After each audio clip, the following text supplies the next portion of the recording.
you were in that pivotal point of how do we either make Calgary cool or move?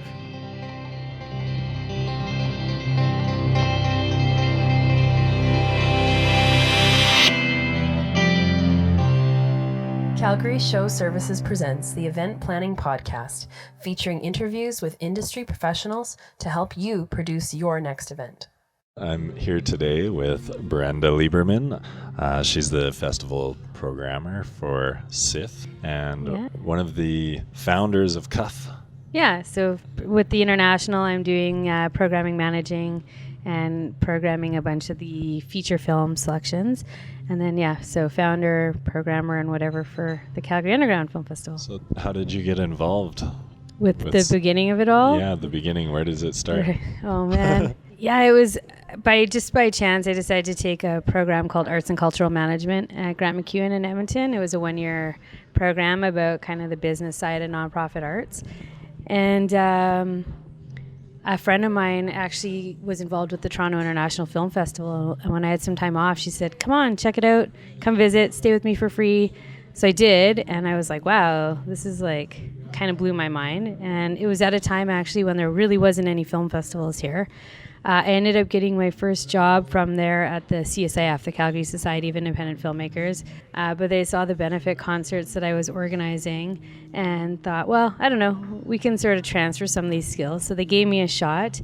And I couldn't get the International Film Festival in Toronto out of my mind. So I started to try and see if anyone was starting one up here and came across the two original founders, David and Andy, and met with them for coffee. And so while I was, the kind of about 10 years started to overlap with each other in terms of like the multi-layers of what I had to do to sort of get it going. But I did sort of, work my way to get involved with them in the beginning, continued to just find a way to go to film festivals to learn and mentor off people and stay up on films just in case I had a chance to program, I would know what I was doing. So I really started to just sort of build the idea that this was going to be my job, and making sure I had all the skills and knowledge to do the job in case it became my job.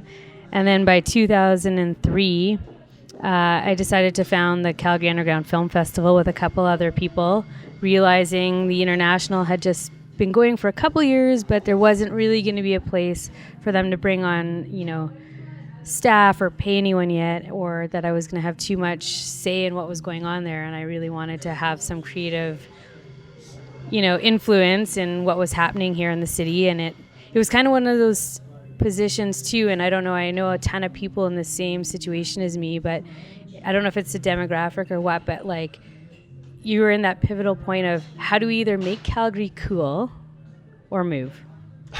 Am I going to stay or am I going to go? And it was like, because there wasn't a lot going on here, right? Like, I'm going to just see if I could try and create some culture here and make it cool. So started working on film sets in the back just to make some money on the side so that I could run film festivals and not get paid, because as a nonprofit, starting one out, there's no money to be able to, pay yourself, really. It just every other dollar went back into the events. So we did it really baby steps, and I'd been given some advice from some other festival programmers and organizers in other cities and countries. I started just calling around when we were starting CIFF just to sort of say, like, what are some tips you would recommend? Like, I think I also had it in my brain that what if we didn't get a grant, or what if we, I don't know, couldn't find a sponsor? What if, like, how are we going to make this float, right? So, and I didn't have like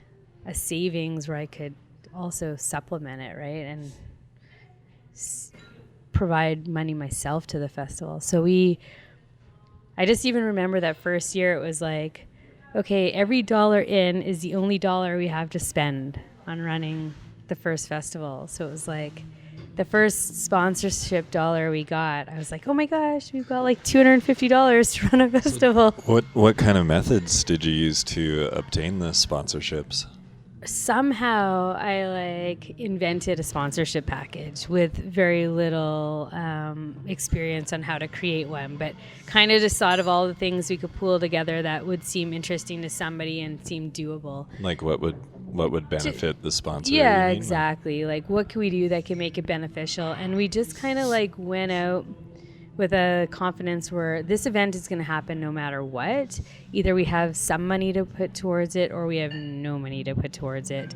And when we started to get on the first couple sponsors, we're like, oh, wow, okay, I guess the event is good to go. So it kind of helped solidify that we weren't going to go back. So what about acquiring the venues or working with the venues to make the festival happen?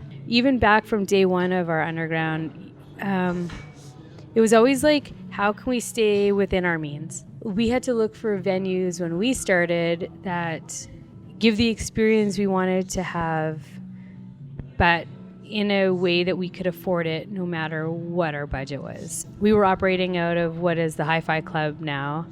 We had to be able to visualize that we could turn a space into a theater, that we could avoid sightline issues. We wanted to make sure we could project on 4 or 5 different spots. We wanted to make sure that they were set up without us needing to necessarily go in and do too much work, but to be able to run on TVs or screens. We needed to make sure that their staff was passionate about the event and that, it was a mutually beneficial relationship, and that it wasn't, we didn't have to pay a venue rental because they were going to make money off the liquor sales, also because we were doing all the events before they would open to the general public anyways. So I imagine you must have had a pretty big team of volunteers, or a core team of volunteers. Yeah, we had some really good volunteers. Actually, our board was very much a working board for the first number of years. So they would all we had to make sure that, one of our board had a truck or a van, or that everyone was willing to pool their resources to make it happen. And fold up chairs or whatever we needed to do. I also found that the audience, again, maybe part of the being very transparent and passionate. I think being passionate about something reads through to everybody, and it also helps with your event in so many different ways. But our audience, they even today, if we needed their help, they get so excited that we're actually doing some of the things that we're doing that they would pick up chairs before we would even ask about picking up chairs. Everyone was really there to help once they realized what was going on. And how do the two festivals differ in their theme, between CUFF and CIFF? With the International and the Underground, we originally thought the Underground, we wanted to keep the boundaries pretty widespread in terms of where we could go in terms of provocativeness or edginess in terms of programming. But we wanted to keep it really sort of open to whatever we wanted to do and just have really no rules. The International Film Fest was a lot safer then in terms of what they were programming. What the difference between the two festivals really has come down to now is the time of year. Obviously, it's curated. A lot of times the films are about timing. So there's a release plan a film's going to have or a distributor's going to have that's going to try and work the winter festivals from the start of the new year, from the Berlin and the Sundance and the South by Southwest, and that's where our Underground falls in April. And then you get a bunch that are going off the fall, like the Toronto. So would you, as a collective, receive a whole bunch of screeners from them, as a submission to the festival, and then you're basically deciding what content is best for your audience? Is that kind of the scenario? Yeah, sort of. There is a submission fee for the International Film Festival. But yeah, we have a whole bunch of people who are just submitting their film to both festivals. Sometimes the same film to both festivals, sometimes very different. But there's also a lot of because it's still, a lot of filmmakers really have their eye on what they think the top festivals around the world are. So they might put all their eggs in Cannes and Sundance, whereas we really need some of those submissions to come to us. So it's a lot of work for a programmer to sit, very tedious task, and go through film festival program guides from around the world, look at what they've programmed, look for the context of the films, solicit the film yourself, ask the filmmaker to submit, waive their fee or whatever, and they'll send them to us for the most part. Sometimes with a distributor, it's really challenging to actually be able to look at the film in advance.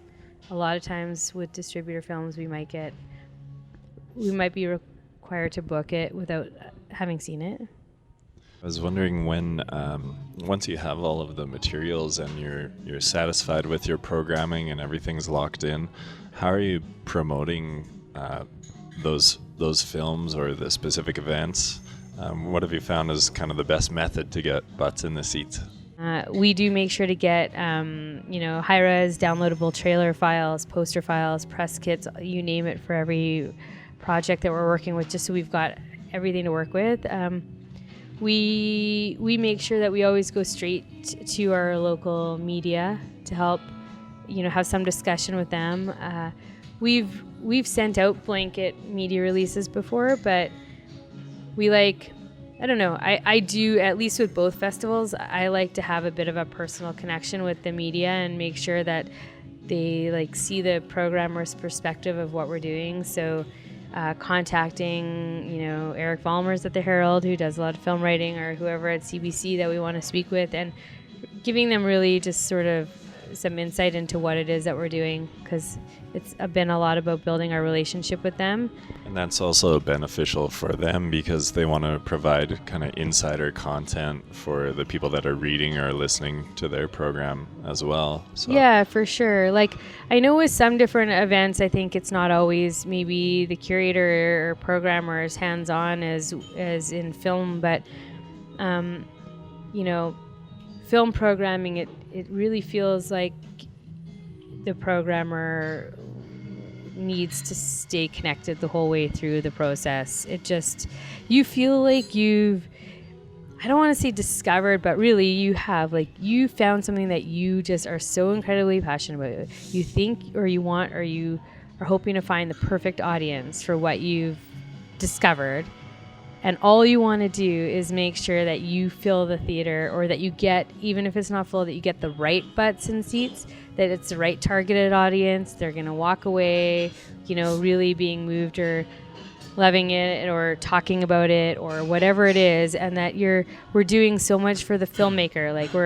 When they make a film, their vision is that people are going to see it with an audience. I would say with the marketing, we just kind of really try and sit and think about every film in terms of what would be the right target. So if we know the audience we have in mind for the film, we start thinking about, now it's a little different with social media, but still similar, who are some of the community groups we could outreach to? What are some of the retail stores that cater to the same kind of audience? Which media? There's no point in hitting up one radio station when you know that they're most likely not going to have the same demographic as this particular film, or whatever it is. I think it's just really important to know your audience and who you're trying to reach, and then really trying to cleverly come up with who should work with you on it.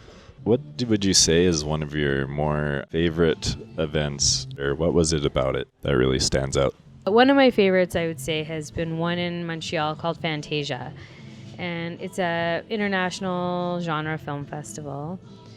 They focus a lot on sci-fi, horror, fantasy, Asian cinema, stuff from around the world.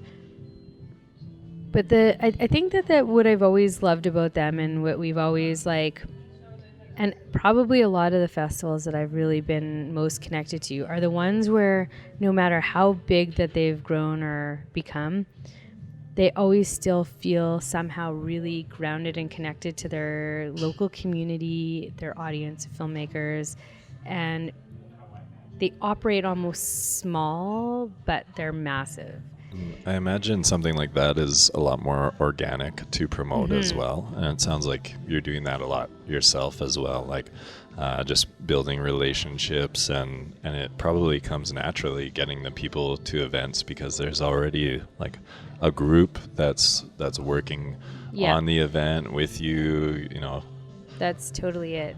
What I find interesting about what you're doing is that the filmmakers are providing a lot of content, like the trailers, probably posters, PDF images, like all of their own kind of branding. So do you think that contributes a lot to, or does it make it easier for you to market CUFF or CIFF by having all of those materials available to push out? We find it really challenging to market a film at any festival without proper materials. So if we don't have a very good trailer, I mean, I've even had to, sometimes we don't even get a trailer and we find the attendance suffers because of it for a film. People just need to see something about what they're gonna. So are you providing standardized, like we need a poster this size of image? We've standardized for everything now. So we have standardized specs for what we want for exhibition. We have standardized list of what we need for marketing materials. I'll sometimes be a bit more bold now than I used to be, where I'll write back to a filmmaker and just sort of suggest that they might want to, if they're at that level, where they might want to tweak their trailer, their poster to be more of something else. Because we are also dealing with a lot of first-time filmmakers who are working on these projects that can only themselves. benefit them in the long run too, because your perspective is so much more valuable than their friend's opinion on how they cut a trailer or something. Too connected to it, and they can't sometimes have the objective. You kind of learn it with each step of the event process. So what we need from the sponsors, what we need from the filmmakers, what we need from the distributors. If you were stranded on an island and you could only have one movie for the rest of your life, oh no, what would it be?